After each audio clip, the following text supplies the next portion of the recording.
Hi అండి, అందరూ ఎలా ఉన్నారు? బాగున్నారా? నేను కూడా బాగున్నాను.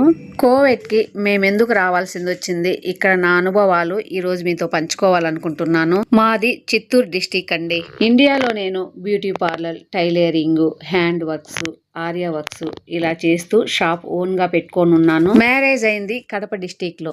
ఇంకా షాప్ అంతా కడప డిస్టిక్ కి మార్చాల్సింది వచ్చింది. కడప డిస్టిక్ లో చాలా మంది బతుకు తెరువు కోసం కోవిడ్కి వెళ్ళిపోయినారు. ఇంకా ఇండియాలో పెద్ద పెద్ద వాళ్ళంతా పిల్లల్ని చూసుకుంటూ ఉన్నారు. ఇండియాలో ఇంకా నా బిజినెస్ అయితే అస్సలు సాగలేదండి, నష్టాలు వచ్చేసాయి.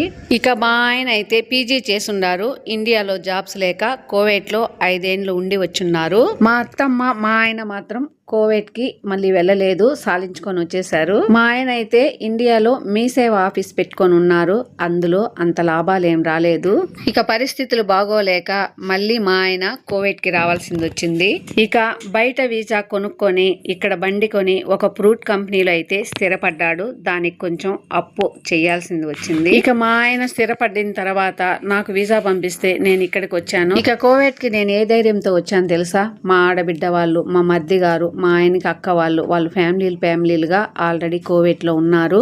నేను ఇక్కడికి 18 అకామాతో వచ్చాను. 18 అంటే బయట ఎక్కడైనా జాబ్ చేసుకోవచ్చు, అవకాశం ఉంటే సలూన్ షాపులకు వెళ్ళొచ్చు, కంపెనీలలో పోయి పని చేసుకోవచ్చు, గవర్నమెంట్ జాబ్ ఆఫర్లు ఉంటే అది కూడా నేను చేసుకోవచ్చు. ఇండియాలో నాకు బ్యూటీ పార్లర్ ఎక్స్పీరియన్స్ ఉంది కాబట్టి నేను ఇక్కడ సలూన్లకే ట్రై చేశాను. ఒక సలూన్ లో పని చేయడానికి పోయినా, ఒక ఇళ్లలో పని చేయడానికి పోయినా మనకన్నా సీనియర్స్ ఉంటారు కదా, వాళ్ళకు ఒక్క రవ్వ బాస్ వచ్చిందంటే ఇంకా తర్వాత వచ్చిన వాళ్ళని భలే ఏడిపిస్తారు. భలే టార్చర్ పెట్టేది మన తెలుగు వాళ్ళే. అలాగని మన తెలుగు వాళ్ళందరూ టార్చర్ పెట్టరండి, కొంతమంది ఉంటారు. ఒక 2% మంది అయితే ఇలాగే ఏడిపిస్తున్నారు. నేను ఒక సలూన్ చూసి ఇలా చెప్పడం లేదు, వీళ్ళ టార్చర్ భరించలేక 4-5 సలూన్లు అయితే మారవలసి వచ్చింది. మనతో పాటు పని చేయడానికి వచ్చిన ఇతర దేశస్తులు వారి దేశాల వారికి హెల్ప్ చేస్తూ ఉంటారు. మన తెలుగు వాళ్ళు మాత్రం కొంతమంది అసలు తెలుగు వారికే హెల్ప్ చేయరు. ఈ సలూన్ లో మనం పడలేనమ్మబ్బా అనుకునేసి ఎలాగో ఒకలాగా తొందరగా భాష నేర్చుకొని హోమ్ సర్వీస్ కి వెళ్ళడం నేర్చేసుకున్నాను సొంతంగా. ఇక నా విషయంలో నేను చూసిన కొన్ని నిజాలైతే చెప్తాను. నేనైతే సలూన్ పని కోసం కోవిడ్ ఇళ్లలోకి వెళ్తాను. కోవిడ్ వారి ఇల్లు ఎలా ఉంటాయో తెలుసా? ఆడవారు వెళ్ళడానికి ఒక దారి ఉంటుంది, మగవాళ్ళు వెళ్ళడానికి ఒక దారి ఉంటుంది. మేము చాలా ఇళ్ళకి వెళ్తూ ఉంటాం కాబట్టి పని మనుషుల్ని కోవిడ్ వాళ్ళు ఎలా చూస్తూ ఉంటారో తెలుసు. కోవిడ్ ఇళ్లలో పని చేసే వాళ్ళు బ్యాంక్ లాకర్లో ఉన్నంత భద్రంగా ఉన్నారండి.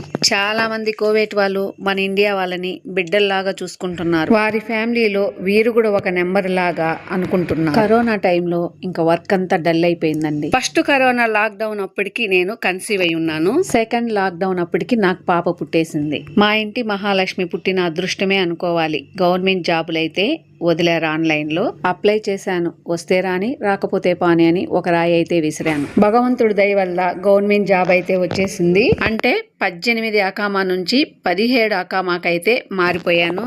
ఇక్కడ గవర్నమెంట్ జాబులు చేసే వాళ్ళకంతా 5 రోజులే డ్యూటీ ఉంటుంది, హాఫ్ డే వరకే ఉంటుంది. ఇక మిగిలిన హాఫ్ డే లో కోవిడ్ వాళ్ళు ఎవరైనా సలూన్ పని కోసం ఫోన్ చేస్తే హోమ్ సర్వీస్ కి వెళ్తూ ఉంటాను. బతుకు తెరువు కోసం కోవిడ్ కి వచ్చిన వాళ్ళందరినీ చీప్ గా మాత్రం చూడకండి. కోవిడ్ వాళ్ళు మమ్మల్ని అమ్మ అంటారు, మగవాళ్ళని నాన్న అంటారు. మేము కూడా ఆడవాళ్ళని అమ్మ అంటాం, మగవాళ్ళని నాన్న అంటాం. ఇళ్లలో పనిచేసే పని మనుషులకి ఆడవారు మాత్రమే పని చెప్పి చేయించుకుంటూ ఉంటారు, మగవాళ్ళు అంతగా చెప్పరు ఎక్కువగా. కోవిడ్ ఇళ్లలో అయితే మగవారికి ఒక దువానియా, లేడీస్ కి ఒక దువానియా ఉంటుంది. దువానియా అంటే హాల్ లాంటిది. ఇక భోజనాల విషయాలకు వస్తే ఆడవాళ్ళందరూ ఆడవాళ్ళ దువానియాలో తింటూ ఉంటారు, మగవాళ్ళ దివానీలో మగవాళ్ళు తింటూ ఉంటారు. ఇక పని మనుషులైతే కోవిడ్ వారికి భోజనం అంతా సిద్ధం చేసేస్తారు పెద్ద పెద్ద ప్లేట్లలో. మళ్ళీ కోవిడ్ వాళ్ళు వెళ్ళి తింటూ ఉంటారు. పని మనుషులు పక్కన కూర్చొని ఏం వడ్డించరు, వాళ్ళ భోజనం వాళ్ళే వడ్డించుకొని తింటూ ఉంటారు. బాగుపడాలనుకున్నాడు ఎక్కడున్నా బాగుపడతాడు, చెడిపోవాలనుకున్నాడు ఏ దేశంలో ఉన్నా చెడి. ఇళ్లలో పని చేసే వాళ్ళకి తప్పు చేసే అవకాశమే లేదు. ఒకరో ఇద్దరు బయట ఎవరైనా తప్పు చేస్తూ ఉంటారే. మరి తప్పు చేసేది ఎవరు, నిందలు మోసేది ఎవరండి?